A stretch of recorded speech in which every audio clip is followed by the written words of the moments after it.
has a tape. Yes, I do.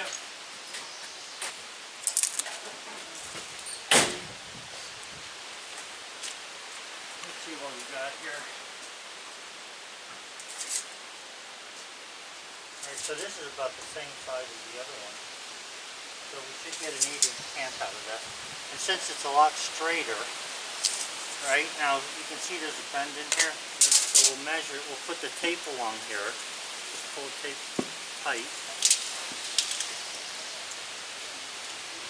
Now actually that bend is as bad as the other one. So, and it's to the side there. So you're probably going to have to cut this similar to the way you cut the other one. Get a broom and broom all the dirt off of that.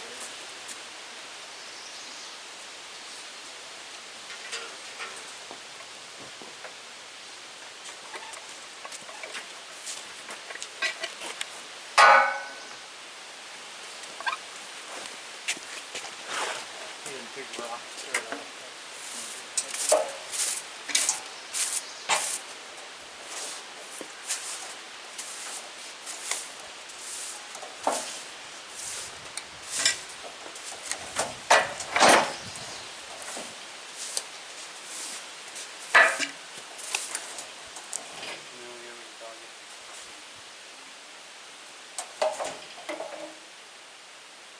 Right there.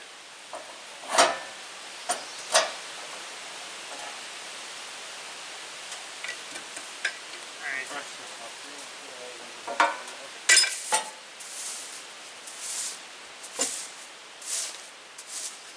And then check it for nails.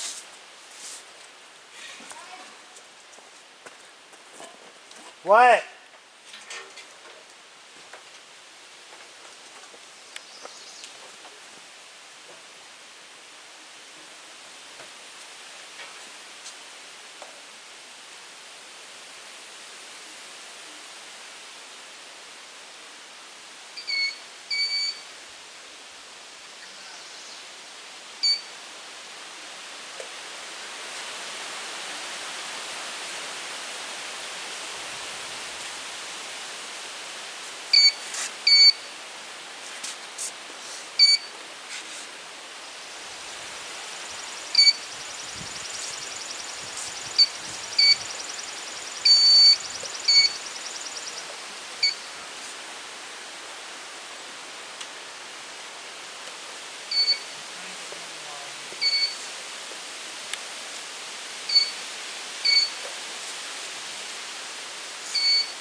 Okay, this log is very similar to the previous log we just cut, or yesterday's log I should say. Carmine, when you do that again, kiss off again, you had it down too far, because if you watch the blade, when you moved off the log, the blade went down. You gotta just touch the blade, you can't be pushing the blade. Right there. You can't push the blade. When you kiss off a log, you can't push it down on the blade. It has to just touch it. If you push down on it, you're getting an inaccurate measurement when you come off the log.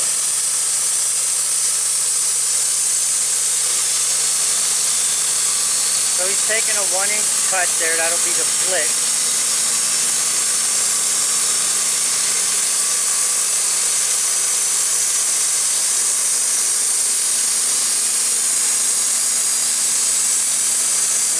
How wide the board is there. You'll probably have to take another inch, but we're going to be cautious again because we want a certain size. And there's a bend in it.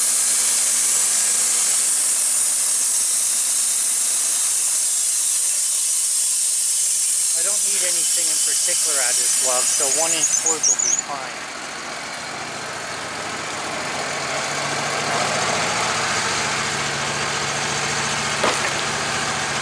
That looks pretty nice there. Do we have 8 inches up in there or close to it? No. 7? Yeah. Alright, take another 1-inch board out of that, no more. Now just go the regular 1 inch, don't go the 8. Or no, hey, go ahead and go to 1 inch plus the 8 because we can make a 1x6 out of it. Okay. Alright? Sometimes when you're cutting flitches, you don't have to go that extra 8 inches to allow for the saw curve. But you do need to go the extra 8 inches if you have to go down and get a 1 inch cord. My wife just opened up the Rhode Island Reds with the white leghorns this morning, so she's worried that they're going to kill one another, but they seem okay. So that means that all the chickens are intermingling.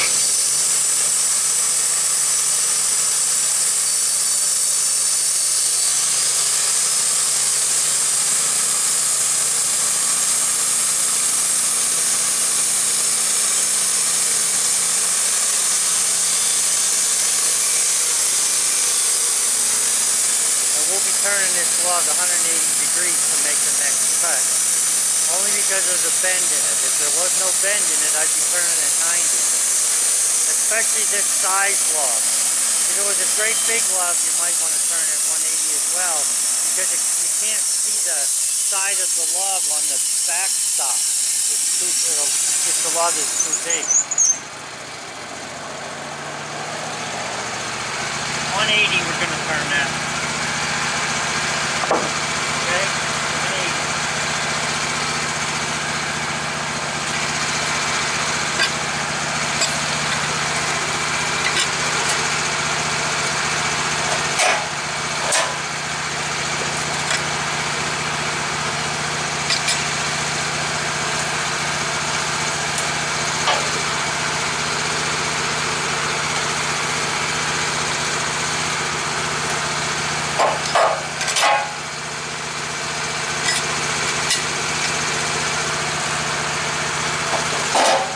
Good.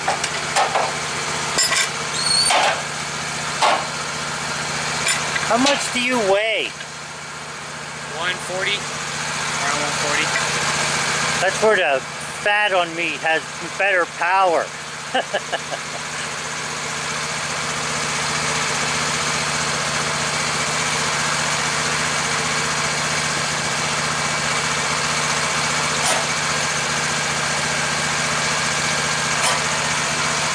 Now measure from your bottom cut up and see what you got there.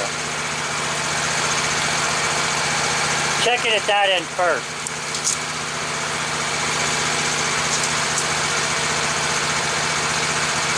What do you have left? To the top. Yeah. 10 1/4. Okay, so that means you can take 2 cuts out of that, right? You can kiss off twice and still have an 8-inch camp.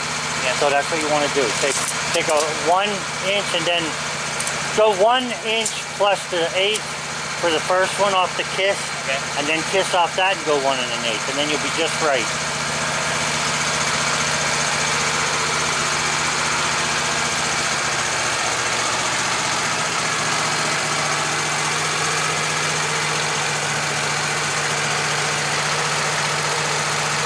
Carmine was splitting wood yesterday. I think he might be a little tired this morning.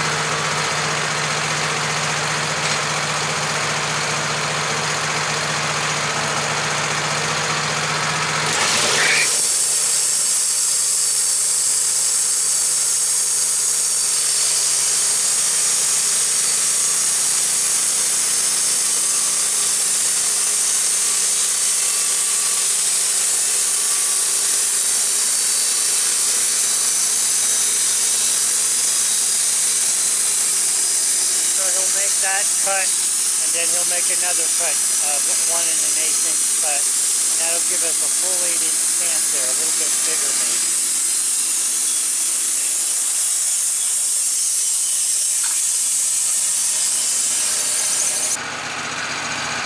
So this is the second cut on this now, so he's going to kiss off and go down 1 1/8 inches. That'll give us a good 1-inch board. We already have one over there. And then we should have an 8-inch canter very close to it.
close. Probably because there's a little warp in the log. Alright, let's think about this one here. Let's see your tape. Oh, here, you do the measure. So you can measure off the spot to the bottom of the tape.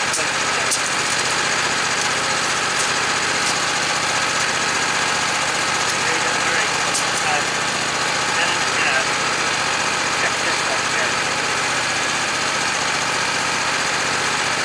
Okay, check this one. This is where it's going to take a like this.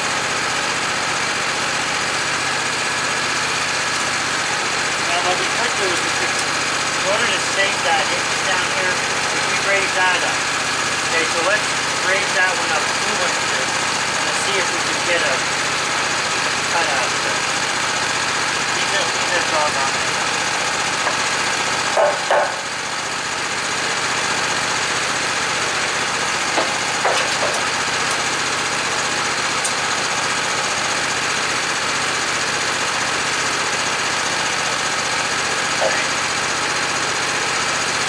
Take the dog off and re-dog it.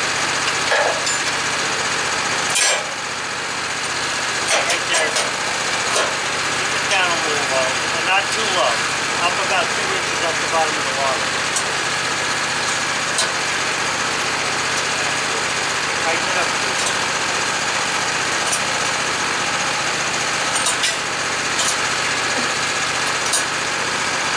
You know what that does? Now you have 12 inches there. You have almost 12 there. So make an 11-inch cut here. Right? In other words, what that did was this one was too high. That was too low. So what we want to do is try and salvage all the wood. So raising that 2 inches, they put this down low enough that we can make a cut real close all the way down to the cut. Right? So 11 is enough. Right.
Log like that going backwards. It happened to me about a month ago. I did that, I didn't realize it, and pulled the thing off.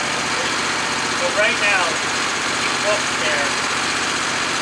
We'll be away from this filter here. Yeah. Okay. That should be against the filter. And what you want to do is run it without any pressure on it for a minute. Just a couple of seconds. So that it sees itself. Okay. I assume you take that off? No, you don't do none of that. Just this itself. All you have to do is run it before you start to cut. Alright, so let's see what we got here now. So your tape. So you're going to measure from top down. There's 9 inches there. After the top. So we're going to cut this out.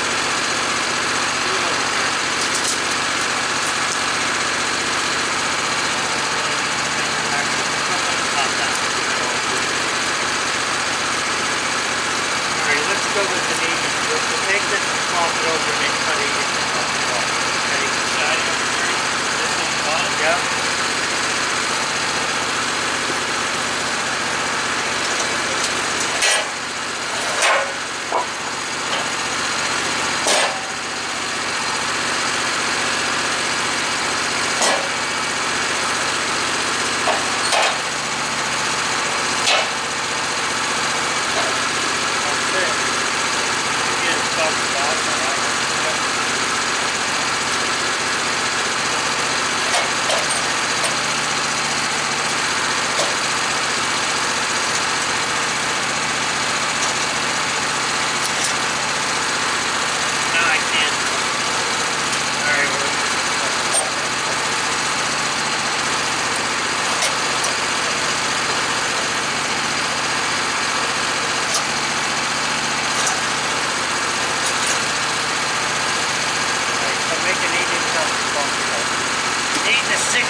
right? With the 16? Yeah.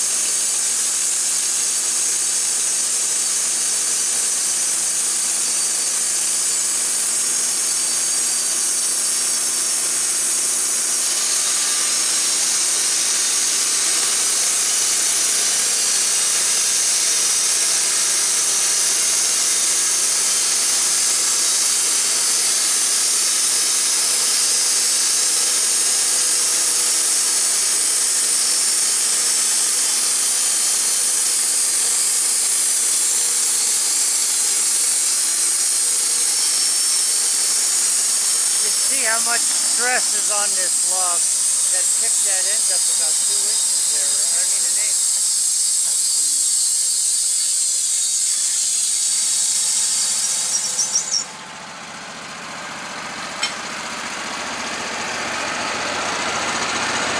You see that? If you look down there, you'll see the stress on the log. That's why that end is up off so high. Alright, let's throw this over. Ready?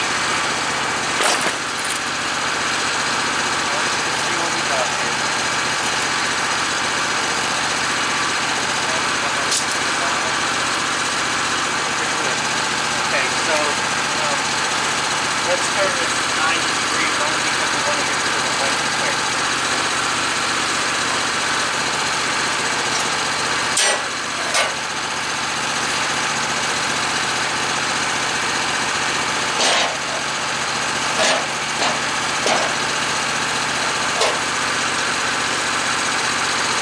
What, that wing's almost on both sides there, okay.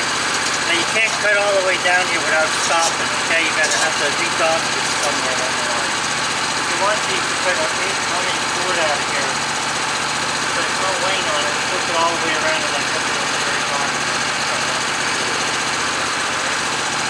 So it's gonna be one, no, I think it's 4 1 now, so make sure you're right when you kiss off. And when you see this here, like where the saw mark and then on, you don't want to kiss here. You want to kiss here where there's no saw mark. So come down a little bit first. Just kiss it, go back, do the back, turn, flip, flip.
Okay guys, so those boards that Carmine just cut, there's 1, 2, 3, 4, 5, 6, 7 times 30 is $210.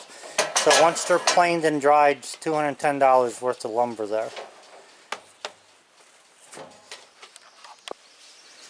Okay guys, I had said it in the beginning when we were sawing, and I'm going to tell you now, you cannot have the logs or the boards stickered and put in the kiln fast enough. So Carmine's ready there with the sticker, so I'm going to hand them those 1x8 that he just cut so we can get them laid in there nice.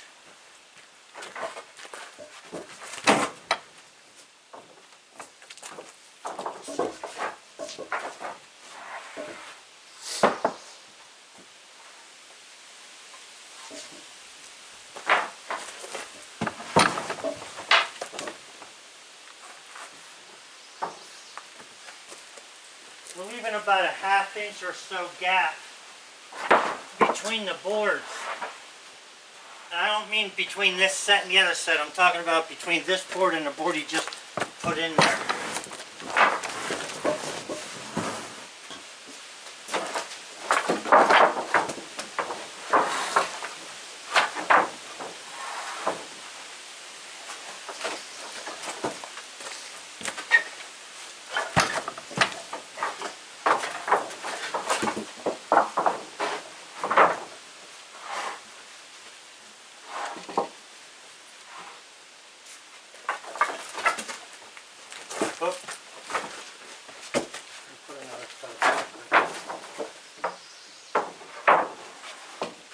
Oh, we forgot to cut these 2 flitches then.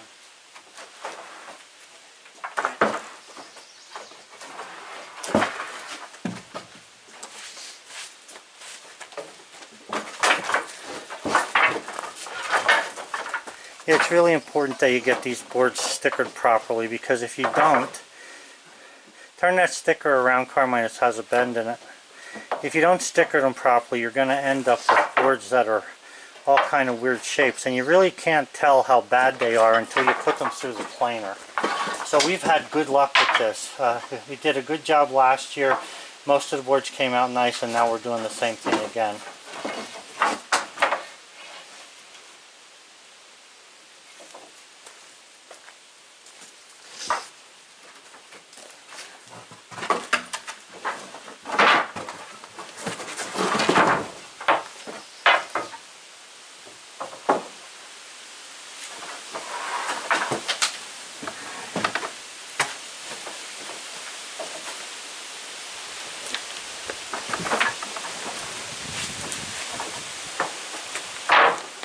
This is where you can make your boards worth money. As long as you sticker them properly and dry everything nicely, these boards are going to be worth the $8 a board foot that I talk about.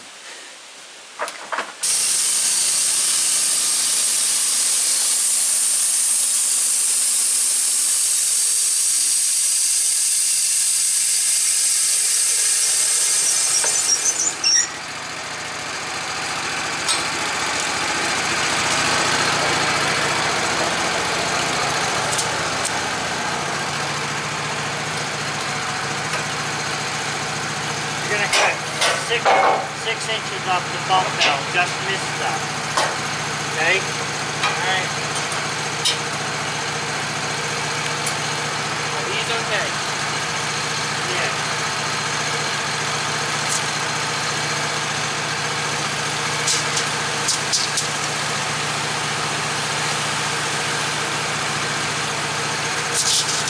Yeah, you're just gonna at 6 and a 16th, just let me fix it now.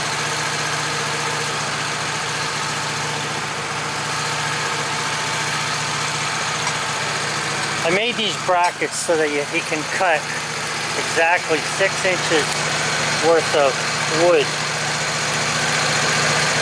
You'll see how close the saw blade comes to that. It's close.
guys, one of the other things I just want to mention about stickering the wood. When you have the wood in the kiln, now we live in the country again, so, and you know that if you've watched my videos, there's field mice and they get into everything, and they even come into the kiln, although when the temperatures go real high it drives them out. But here's the thing, if you keep the boards stickered nicely, about a ½ inch thick or 3/4 of an inch thick, the stickers, no more than an inch, what happens is you can keep the mice from making a home in there if you keep everything tight. So I noticed that on the other pile of wood that we had originally stickered, on that side over there, we had put all kind of random lengths and everything when we were first cutting. And I noticed that there was a stuffings from a mouse in there. But in the side over here, after we got, you know, better at it, we had no stuffings from mice. So that's just a little tip. Okay, what do we got over here now, Carmine? I need to measure to see where we cut this, so it's going to be a 1 by. Do this one. Do it right here because this is the lowest it looks like.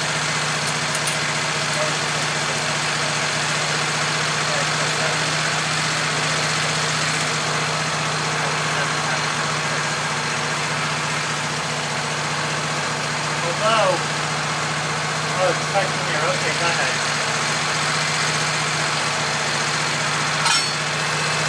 That's the last switch that he has then. We're letting these 4x4s dry out a little bit because I want to be able to put preservative on them, and if they're dry, they'll suck it in a little better. They don't have to be dry thoroughly inside, just so the outside surface picks it up.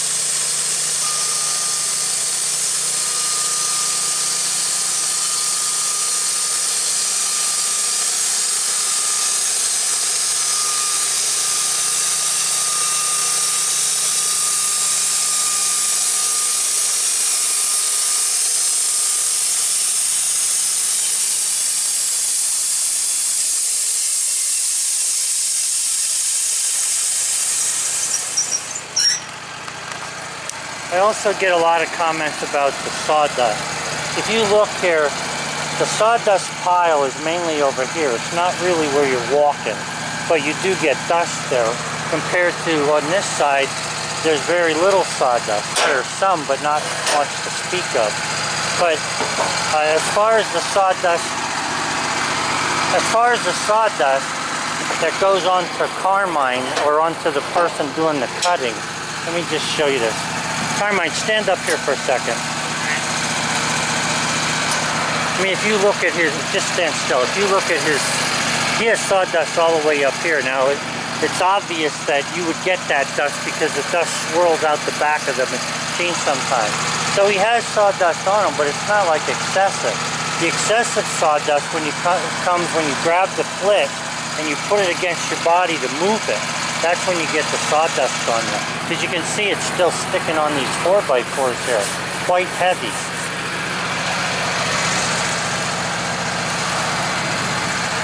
Six and 1/16 will do it. Yeah.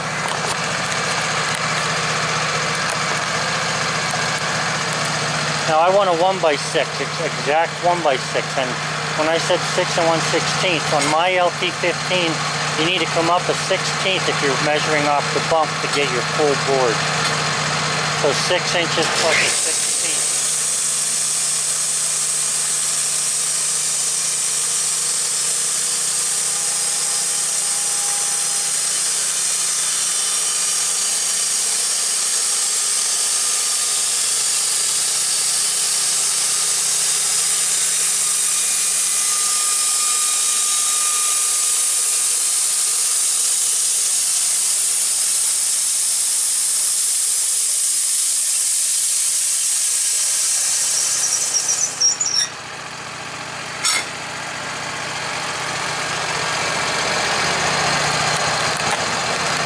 Shut it off, it's lunchtime. Alright guys, so that's the end of that log. We have a 1x6 left there. Plus we put a couple other boards in here. So, have a good one. Bye.